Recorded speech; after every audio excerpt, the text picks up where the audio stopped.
ziyokhothwa ngubani ngoba zonke izindlovu ziyokhothwa ngabonina. Ilanga lisilahlile madoda kwelakithi kaZulu lapho singenamgodi wokucasha. Izwe lisiphikile maqeba singenasihlangu sokuvika.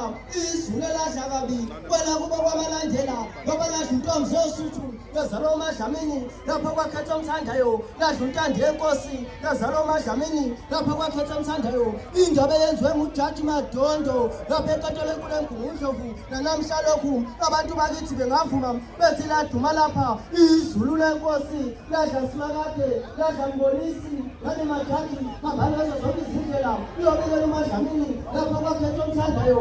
Ithi mina bayilingane esandleni isuke kwathona samanye walengoma ngesayindaba isolo senqabela abantu ukukhonza inkosi namhla wendaba izwe selwinile nakwabantu baphabelungu umhlakazanhlansi sukuma ubashise ngothoncane lwametrisi olwalibasamadoda nasekwecupheni. Yile yenziwa uzikala lendlunkulu umntakandaba wabasababhala incwadi wayiphikisa wagugumba wayinkalakala. Inkulumo abayihlohlihle zendlu yakho ngobana yayingasothwa nesikhulu inkosi kwelakithi kaZulu.